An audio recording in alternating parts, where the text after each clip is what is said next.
ईरानी सदर का दौरा पाकिस्तान, मसूद पज़ेश्कियान की वज़ीर आज़म हाउस आमद पर पुरतपाक इस्तकबाल। मुसल्लह अफ़वाज के चाको चौबंद दस्ते ने मोअज़्ज़ज़ मेहमान को गार्ड ऑफ ऑनर पेश किया। दोनों मुल्कों के तराने बजाए गए। दोनों रहनुमाओं ने गर्मजोशी से मुसाफा किया और खैर सगाली कलमात का तबादला हुआ। वज़ीर आज़म शहबाज शरीफ ने ईरानी सदर से काबीना मेंबरान का तारुफ कराया। ईरानी सदर ने वज़ीर आज़म हाउस में पौधा भी लगाया। मसूद पज़ेश्कियान की वज़ीर आज़म से 1-on-1 मुलाकात जारी। मसूद पज़ेश्कियान आज इस्लामाबाद में मसरूफ दिन गुजारेंगे। सदर मुमलिकत आसिफ अली ज़रदारी और चेयरमैन सेनेट समेत आला क़यादत से मुलाकातें शेड्यूल हैं। वफूद की सतह पर मुलाकात में दोनों ममालिक के माबैन मुफाहमत की याददाश्तों पर दस्तखत की तकरीब होगी।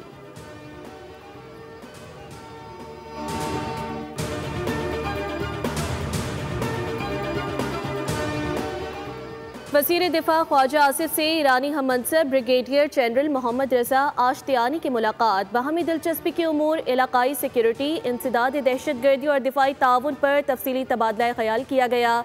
वज़ारत दिफा के तर्जुमान के मुताबिक दोनों रहनुमाओं ने दो तरफ़ा ताल्लुकात को मज़ीद मजबूत बनाने, खित्ते में अमन व इस्तेहकाम के फ़रोग के अज़्म का इयादा किया।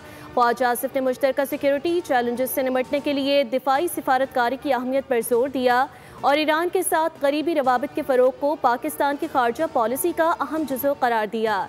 ईरानी वज़ीर दिफा ने पुरतपाक इस्तकबाल पर हुकूमत पाकिस्तान का शुक्रिया अदा करते हुए दोनों ममालिक के दरमियान बाहमी एहतराम और एतमाद पर मबनी मजबूत दिफाई ताल्लुकात इस्तवार करने की ख्वाहिश का इयादा किया।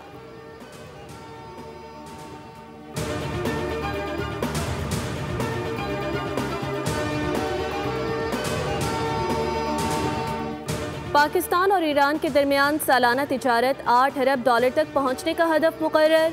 वफाकी वज़ीर बराए तिजारत जाम कमाल और ईरान के वज़ीर सनत की इस्लामाबाद में मुलाकात। दो तरफ़ा तिजारत को नई जहत देने पर इत्तेफाक किया गया।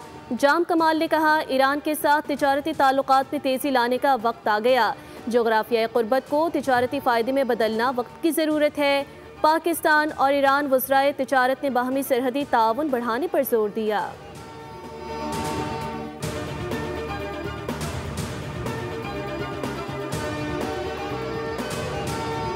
बलूचिस्तान के साथ इस्लाम में ज़िमनी बल्दियाती इंतखाबात, मखसूस नशिस्तों के लिए पोलिंग का अमल जारी। ज़िमनी इंतखाबात के लिए जोब, शेरानी, लोरलाई और बारखान, कल्लात, खुजदार और सराब में पोलिंग हो रही है। 16 मखसूस नशिस्तों के लिए ज़िमनी बल्दियाती इंतखाबात में कुल 25 उम्मीदवार हिस्सा ले रहे हैं। पोलिंग शाम 4 बजे तक जारी रहेगी।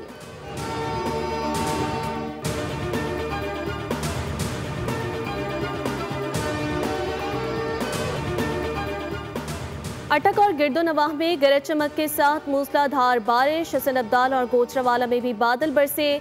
महकमा मौसमियात की कल से मानसून के नए स्पेल की पेशगोई। कश्मीर, गिलगित बल्तिस्तान और बालाई इलाकों में तेज़ हवा और गरज चमक के साथ बारिश मुतवक्के, जबकि इस्लामाबाद, पंजाब और खैबर पख्तूनख्वा के मुख्तलिफ इलाकों में भी वक्फे से तेज़ बारिशें होने का इम्कान। 6 अगस्त को बलूचिस्तान और सिंध के कई इलाकों में शदीद बारिशें बरसने का इम्कान, जिसके बायस नशेबी इलाकों में पानी जमा होने, नदी नालों में तुग़यानी और मकामी सैलाबी सूरत हाल पैदा होने का खदशा जाहिर किया गया।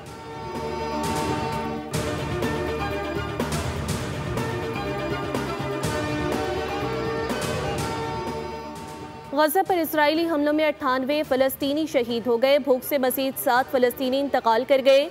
इजरायली फ़ौज के हमलों में शहीद होने वालों में इमदाद के मुंतज़िर 13 अफराद भी शामिल। फ़लस्तीनी वज़ारत सेहत के मुताबिक 7 अक्टूबर 2023 के बाद से इजरायली फ़ौज के हमलों में अब तक 60,430 फ़लस्तीनी शहीद, जबकि 1,48,722 अफराद ज़ख्मी हो चुके हैं।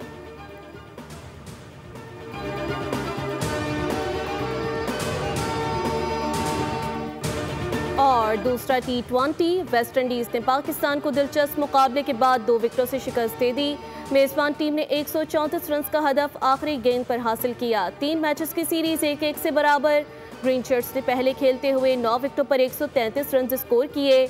8 बैटर्स डबल फिगर्स तक भी ना पहुंच सके। फास्ट बॉलर्स ने स्पिनर्स की मेहनत पर पानी फेर दिया। हसन अली ने 4 ओवर्स में 48 और शाहीन आफरीदी ने 31 रन लुटा दिए। फैसला कुन T20 कल खेला जाएगा।